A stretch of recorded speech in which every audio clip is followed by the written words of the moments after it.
back support braces. All right, so to begin with, we've got our dimensions here. There's 6 of these total parts. And there's 6 of them because 4 of them are going to go actually on your back, and then 2 of them are to support this seat piece that we just made. So there's 6 pieces total, and these pieces are 15 inches long. So for the mathematicians, how long of a piece are we going to need here? 6 pieces, 15 inches long. What are we going to need? 90 inches.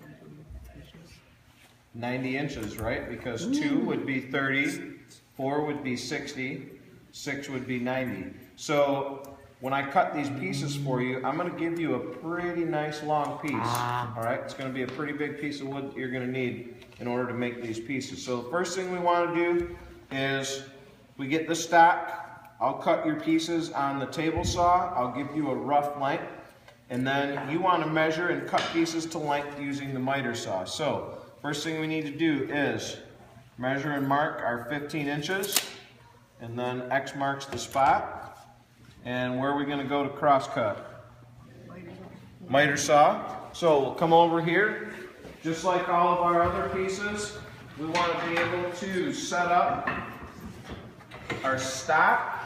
So remember how we've done this in the past? We've brought this blade down so it's just touching our line, but it's on the X side. Then we slide our stop over here and we secure that down, and then we're ready to make our cut. So we want to hold securely down and against the fence. Slowly through the stock until it stops. And now if I were continuing, I would just slide my next piece up. But what's a good idea to do before I cut all the rest of them? Remeasure. Yeah, just double check your measurement. Make sure you're exactly 15 inches, all right? So for our purposes, I'm going to assume, because I'm so awesome, that it's 15 inches. I'll double check just in case. 15, right on the money. So I'm ready for my next step. So let's assume I've cut all 6 of my pieces to 15 inches. What's step 2 say? Anybody that's close? Using plane to 6 inches pieces. 6 pieces to 3/4 of an inch thickness, right? So just like before, after I cut to length, I do what? Planer. On over to the planer. So let's head over to the planer. Daniel, do you want to turn on the dust collector, bud? Okay. Remember how to do that? I showed you that last week. I know how to do it. Good. See if Daniel can do it. Nice work. So we turn our dust collector on. Now we want to make sure we, just like before, set up the planer right from the start so that we can just barely slide these pieces under. And then, are we going to do this one at a time, or is everyone going to do one pass? Everyone's going to do that. Everyone does one pass, and then we go to the next one, right? You're all getting the same material. So we want to set it up to do our first pass. As soon as we're ready, we're going to turn it on.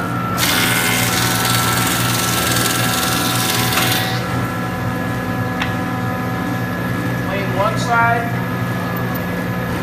one turn. Plane the other side.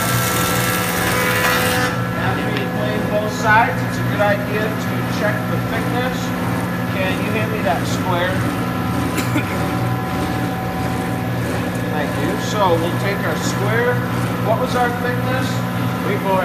3/4. Pretty close. Yeah, it's close. Right on. 3/4. So notice I only had to do 2. All right. We want to get it as close to 3/4 as we can get it.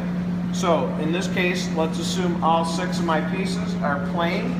Let's go back to the table.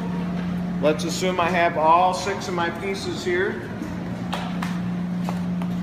Now, if I go to step 3 in the booklet, I'm going to lay out the location of the 4 holes on each piece. Now notice, these measurements are different than what the seat piece measurements were. If you remember, on the seat pieces, we had to measure 1.5 inches back from the ends. What's my measurement here? Can anybody see it? Back from the end?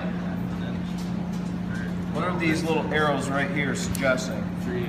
3/8 of an inch. We're only measuring back 3/8 of an inch. Yeah. Grab my square, I set down there. So we'll take our square and we want to set our square up to 3/8 of an inch. The nice thing that some of you may have noticed, most of these squares have 8ths and 16ths.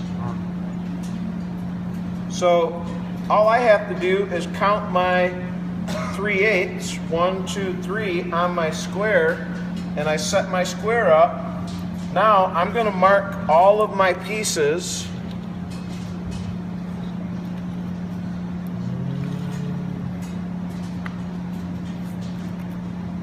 I'm just going to put that on the end, and that is a good way for me to know that all of my pieces have marks at 3/8 of an inch.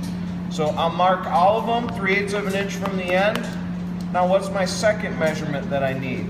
1/2 an inch From the end or the side? from the end, or side. Right, from the side, because if you look at our plans here, we're coming in from the side 1/2 of an inch. So I'm going to do the same thing. I'm going to set my square to 1/2 of an inch, and now I would take all of my pieces. My square's already set up, so I'm just going to spin these around, and I'm going to measure and mark all 4 of my pieces, or all 6 of my pieces. So that's a lot of holes to mark, right? So it's a good idea that you mark them in progression and that you mark them using this square.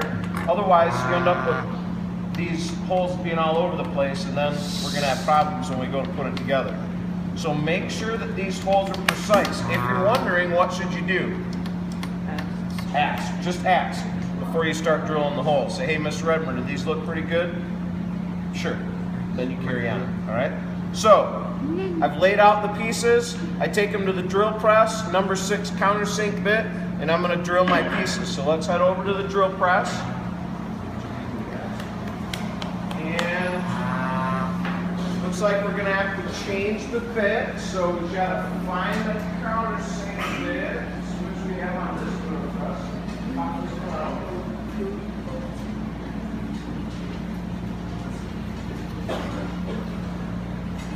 So remember, when we go to put our countersink bit on, we want to make sure we have the right bit. If you step up here and something doesn't look right, we just got to take the bit out and change it over. So let's put our number 6 countersink bit in here.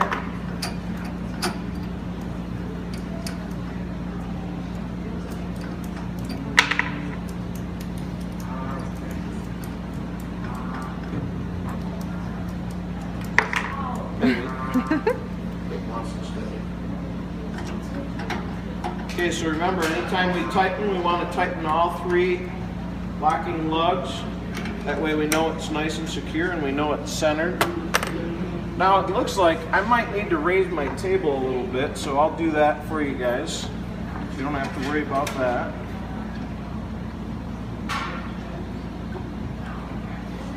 And now I want to set this bit up so that it's just near the surface of my piece. So I'm going to adjust these quill stops here.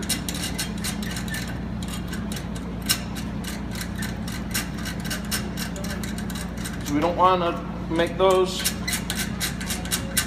any deeper than we need to.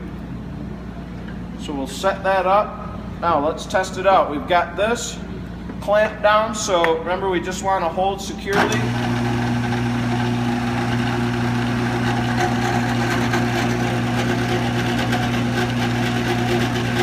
Try to get to the center of our hole.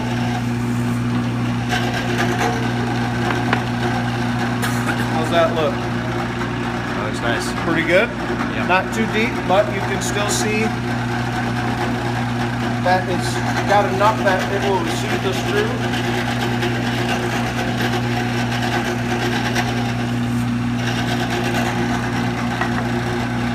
drill those, and we spin it around. Now you're going to have a lot of drilling to do. You're going to have 6 of these pieces to drill, so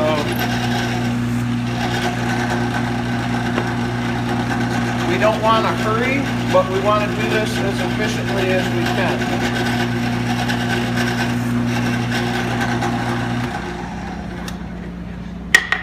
So once we have all of our holes drilled, we'll go back to our table now and we'll check to see what our next step is.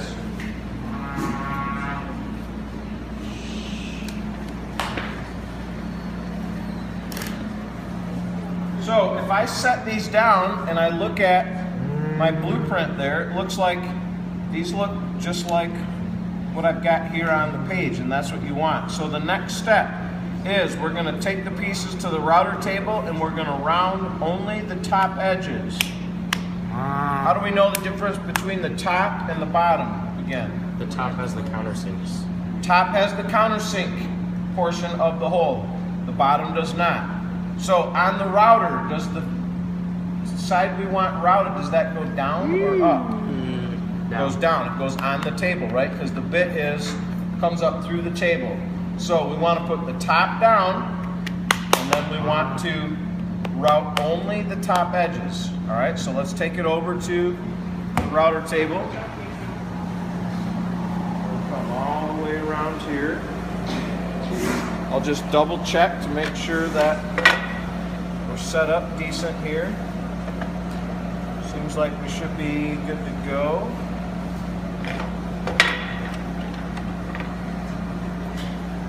So we'll turn the router on. Always right to left. Just want to hold down and against the fence.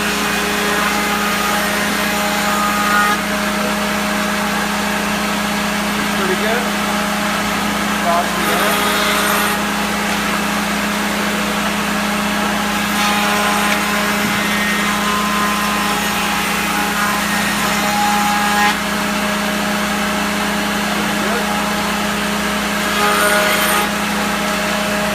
Now, if you've got a spot that looks like it didn't route properly, what should we do? Just go over it again, right? If you think there's a spot where it didn't quite route properly, just do it one more time until you get what you think is good. You just want all those edges to be rounded over. Okay? So we've got a nice round. Now, some of you did point out, hey, the router left kind of this line on my piece of wood. What should I do with that? Sand it out. Sand it until it's gone, right? It's just a little lip that the bit leaves. So if you see that or find that on your piece, we want to sand that until we don't see that anymore. All right? So what's the last step from here? We're ready to sand, right? Now we don't have to use belt and disc sander or anything. We just take it to the sanding table. 100 grit all the way around, okay, and then we want to grab some scrap out of the box and then just hand sand with 220 grit or something that's used. We'll have obviously finer grit on it, and we just want to hand sand it, clean it up. Then when we're all done, we want to put our initials right here again, just like we did our other pieces, right? Put our initials right between these two holes on the back, because that's going to get covered up, right, when we fasten this all together. So the goal is when your pieces are all finished, you don't want any pencil marks, any imperfections on these pieces. The only thing you want to be looking at is your initials between the two holes. Everybody got it? All right, let's go to work. If you're still doing assembly,